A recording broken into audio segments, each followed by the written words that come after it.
is Eastern Acoustic Readable School, Unit 39. How do you hear me? I hear you loud and clear, Mom. How do you hear me? We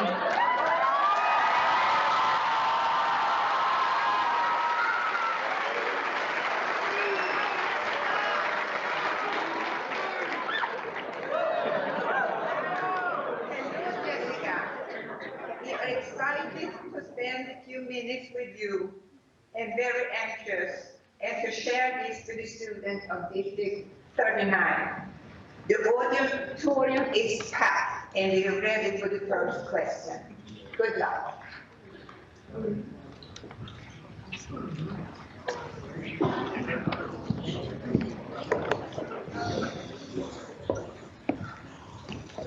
Hello, my name is Ava Sutton. I attend Teague Park. I'm in 3rd grade. My question is, why did you want to be an astronaut? That's a great question, and you can imagine one I've been asked many times, and I wish I had a perfect answer for it, just one particular event, but I really don't.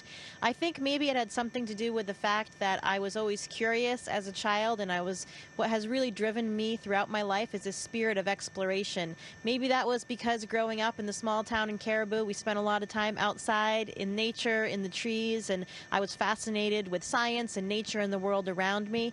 Perhaps it was because when you look at the stars from up in Caribou, you have an amazing view that's really uncluttered by light pollution like we have in other big cities. So maybe it was one of those things. I started saying it when I was 5 years old, and I just never stopped.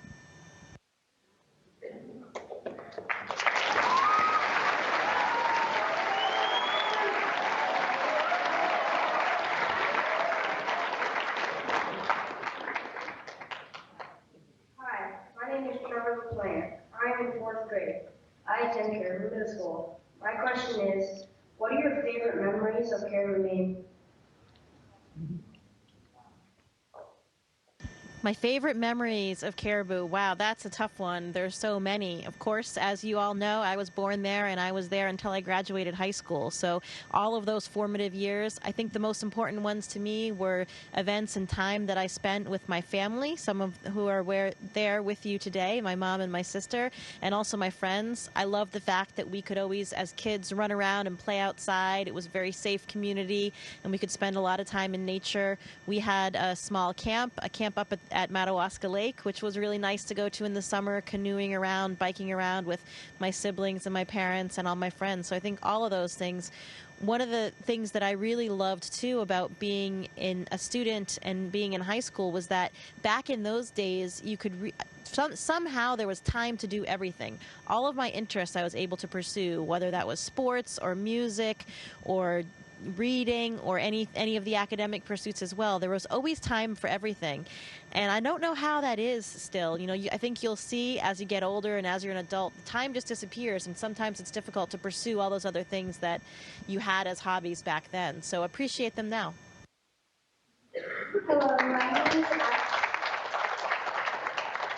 Hello, my name is Ashlyn Richards. I attend Caribou Middle School. I am in 5th grade. My question is, what did it feel like to accomplish your dream of going into space? And no need for applause and anything in between answers. We'll be able to get through more questions if we hold the applause. So the question on how did it feel to accomplish my dream? I'll tell you, it is still difficult to believe that this is happening. Coming up here, I've been up here just over a month now, and as you know, it was something I dreamed about since I was 5 years old, and in particular started thinking a lot about since I was selected to be an astronaut 6 years ago. But when you get up here, from every moment from when that rocket took off, from when I arrived here at the space station, it is so amazing and such an incredible feeling that it's difficult to believe sometimes that it's actually happening. I mean, right now, if I let go of this microphone, it floats. I can move up here to the ceiling, act like I'm Spider-Man, no problem. Everything just floats. And sometimes that is really difficult to believe that it could actually be true. Hello, my name is Robert DeMerchant. I attend Caribou Middle School. I'm in 6th grade. My question was, how do your family and friends feel about you going up to space? Well, my mom and my sister are right there, so you'll have to ask them what they think. They were also at the launch, so they can probably tell you a lot of really good stories. But I think in summary, it was always something that my family and friends really supported. Everybody knew it about me. Growing up in Caribou, all of my teachers and my friends in college, people called me Space Girl, so it was something that people always associated with me with this dream that I had. I think, though, just like me, everybody knew that there was just a small chance of it actually happening. You know, we all know that no matter how great you are, there's a very small number of people that get selected to do this job. There's many, many more people that deserve this job just as much as I do or any of my fellow astronauts, but there's a lot of luck involved, too. Hello, my name is Amelia Godin. I attend Caribou Middle School and I'm in 7th grade. My question for you is, how important was resiliency in helping you to overcome the disappointment of not being selected the first time you applied to NASA? That's a great question, and I think that it was very important, and that was a great lesson learned for me, in that you really can't give up. You need to keep trying and keep working hard in order to make your dreams come true. And what that question is alluding to is the fact that I had applied before to become an astronaut. In the selection that took place 4 years before the time I was selected, I made it all the way to the final round. And I went to NASA and I interviewed and everything went well, but then I got the call that said, you know, we're only choosing 9 astronauts this year and we encourage you to try again, but we didn't select you this time. And that was, of course, heartbreaking to hear, even though it was something that, you know, I didn't think that it would actually come true. I knew there was such a small chance, but still, when you get that close and you're there experiencing it, of course, it's still pretty disappointing to get that news. In the end, 4 years went by and there was a chance to apply again. And I actually thought for a minute, do I want to go through that again? Do I want to go through all of the psychological struggle of going through the interview process, coming close, and then I'm sure it's just going to happen. The same thing's going to happen again where, you know, it'll go well, but it's just a numbers game and I won't be selected. So do I want to put myself through that? In the end, of course, I knew that I had to, because for the rest of my life, I would have always asked myself why, what would have happened if I didn't do it. And of course, this time it did work out differently and I was selected. So it just is it was a good way to look back on it and think, wow, you know, you really can't give up. No matter what happens, what struggles you face, you can expect to fail along the way. And I did. I failed along the way. And if you aren't failing, you know, you're probably not even trying hard enough. So I think that's a good lesson to learn, is never be afraid to take a risk and sometimes fail. And in the end, that may bring you even closer to what it is you want to do. Hello, my name is Claire Willett and I attend Caribou Middle School as an 8th grader. My question is, how did being from a small town impact your career?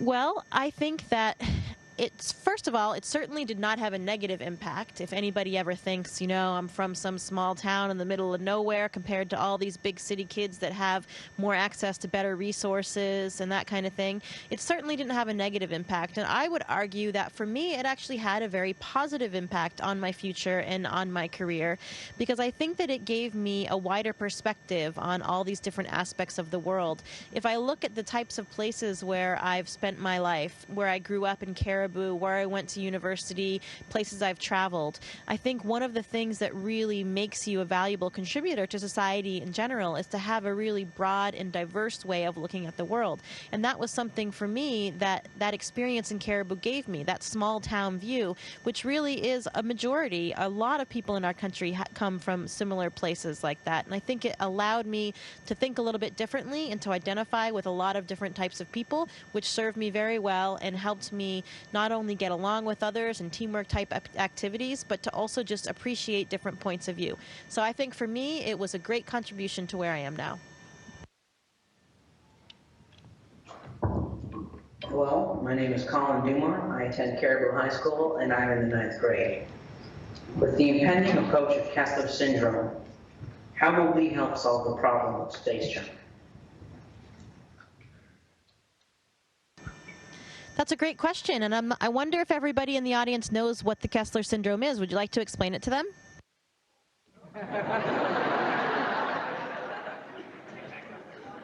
Kessler Kessler syndrome is... I can if you like, but...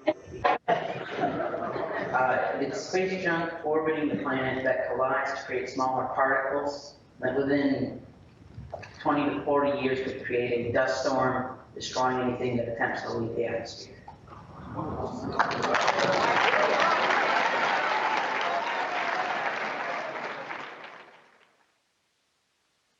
Right, so the Kessler syndrome is kind of a fancy way of saying and talking about the problem of space junk and orbital debris. So orbital debris, fragments and pieces of old satellites or spacecraft that are still in orbit around the planet Earth today. We have the U.S. Space Command run by the military, which tracks over 500,000 pieces of orbital debris. It is really phenomenal. I've seen some images of what it looks like, and it looks like a whole cloud of stuff that is going around in orbit around the Earth. The thing that makes that so scary for us on the space station and as astronauts is that if even a very, very small piece of debris is traveling in orbit at the same speed that we are, 17,500 miles per hour. So even something very small can cause a large amount of damage to a spacesuit, to the space station, to any vehicle. So that's why we have to track these pieces of debris to make sure that we can avoid any collisions that would have a deleterious effect on us or on the space station. So luckily, the U.S. Space Command tracks these objects, and the Kessler syndrome is talking about the fact that these objects do slow down. If they are subjected to drag in the atmosphere, so drag even in orbit. So eventually some of them will fall into the atmosphere and burn up. So then you will eliminate some of them, so you'll have fewer. But the problem with this Kessler syndrome is that we are creating more new pieces than old ones are being burned up in the atmosphere. So we are accumulating more and more.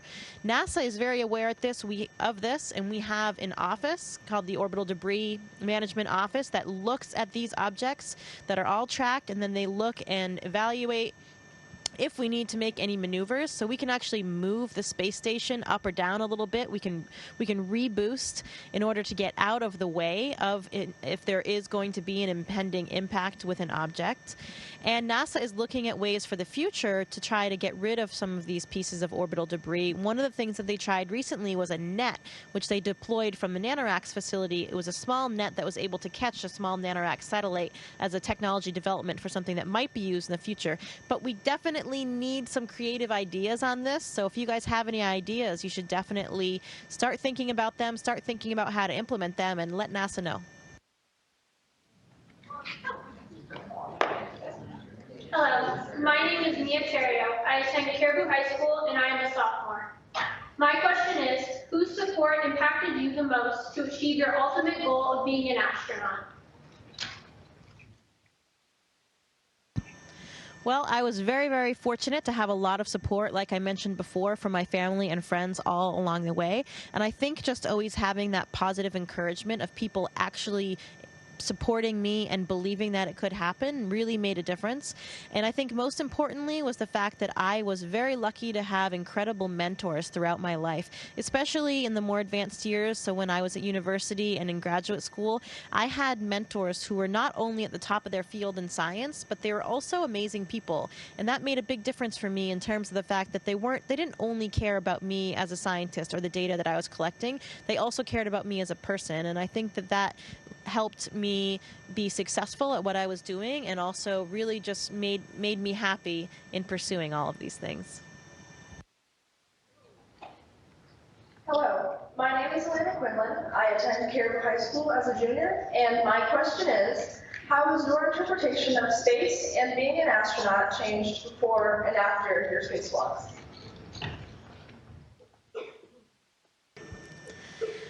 I don't know that my actual interpretation of space changed that much. I think the thing is, it just keeps getting better and better. From the moment I arrived on the space station, I've had a huge smile on my face. And if you see some of the pictures of when I arrived, I don't know that I've ever looked happier. Going out on that spacewalk just a week and a half ago was took it even another level. And I felt so much excitement, so much actual relief, because it was something that I really, really wanted to do and really hoped to do. But there's never a guarantee that we'll do a spacewalk, since it's always just depends on what's happening. We only do spacewalks when we need to, because they are the riskiest thing that we do. So if we have a piece of hardware or something that needs to be repaired, we'll do a spacewalk. It's not like we just go out there for fun. So I was very lucky to get to do it, and I'll tell you, looking down on the planet, being up here floating, looking down on the planet through the window, it really gives you a completely different perspective, even far different than a picture or a video from exactly the same place can be. It's difficult to describe exactly how it just feels different, thinking about the fact that you are looking back at this, your home, the home of everybody you know, everything, every place you've ever been, everything you've ever experienced is all down there beneath you. And that was even more, the magnitude of that was even higher when you're out on a spacewalk, because at that point I'm just out there alone in the spacesuit. Not quite alone, also with my colleague Christina Cook, of course, but the two of us out there. I'm in my spacesuit, which is my whole life support system, giving me everything that I needed to stay alive.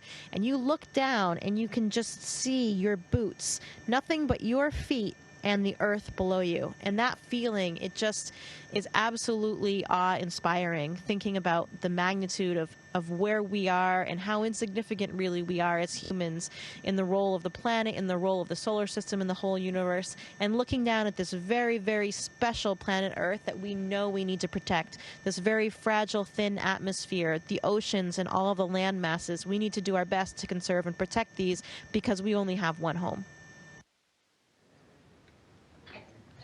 Hello, my name is McKenna Smith, and I'm a senior at Caribou High School. My question is, to be part of the Artemis Project, what will you have to do to train? Will all of your equipment for missions to the moon be different? For example, the spacesuit. So the Artemis mission is NASA's new mission to return astronauts to the surface of the moon and to eventually go on to Mars. One of the differences in training astronauts for those types of environments is, of course, the fact that up here, while I am experiencing microgravity, on the moon, you do have some gravity. You have about 1/6 of the gravity that we have on Earth. So we'll have to train astronauts to operate in those conditions. One of the things that we've already started doing at the Johnson Space Center is in the neutral buoyancy lab, the big pool where we train in the spacesuits to do spacewalks. They're actually using different sets of weights and floats on the astronauts. And when I was doing all my training in there, they try to make you neutrally buoyant to show what it would be like to feel like this in orbit around the Earth in microgravity. But for the moon, they're trying to simulate more that 1/6 gravity, so they're adjusting the weight a little bit, so while the astronauts are underwater in the pool, they have what's closer to that feeling of the 1/6 gravity. We also have a new spacesuit called the XEMU, the Extravehicular Mobility Unit, so a new version of our spacesuit. And this new version has enhanced dexterity. It allows you to move your arms in angles that are simply not possible to do given the construction of the spacesuit that I'm using up here now. It also allows you to really turn your waist like this. It has a different waist bearing, and it comes in a really wide variety of sizes that enhance mobility. You can really squat down. You can do maneuvers like this in that new spacesuit, which you really can't do in the current one. Hello, my name is Aubrey Dickinson. I attended Antique School and I'm in 3rd grade. My question is, do you miss your family?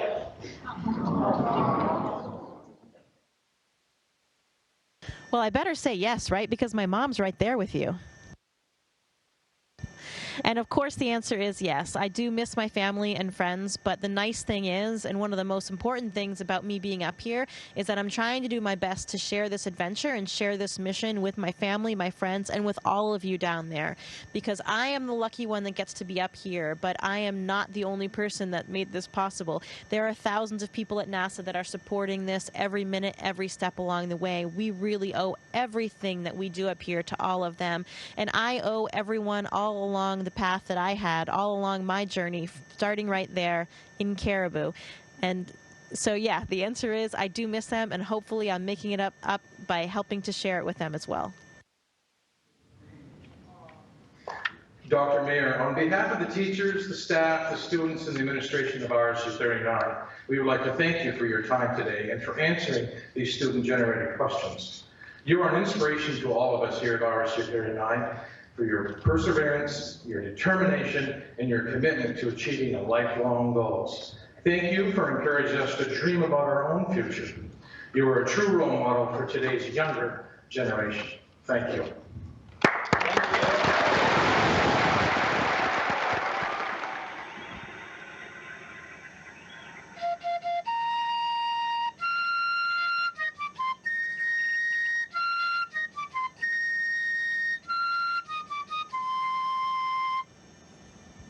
Hope you caught that last piccolo playing, and that was for all of you back in Caribou. This is the same piccolo that I used to play in the Caribou High School band. Thank you so much for everything. It has been my pleasure being here today and talking to all of you. I wish we had more time.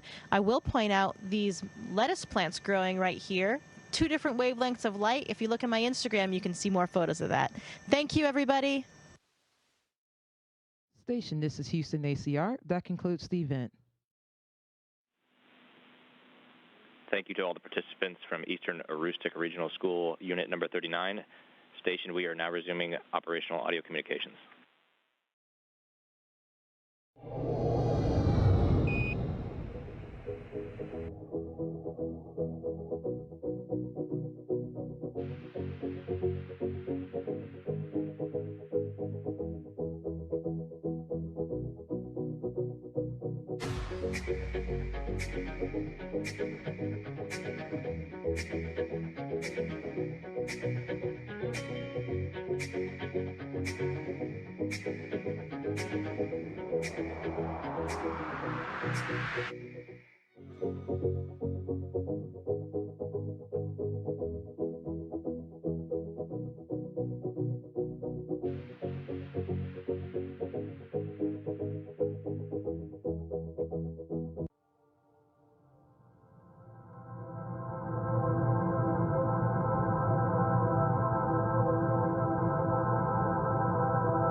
Hey, you're watching NASA TV, on the air and online every day, on this planet and beyond.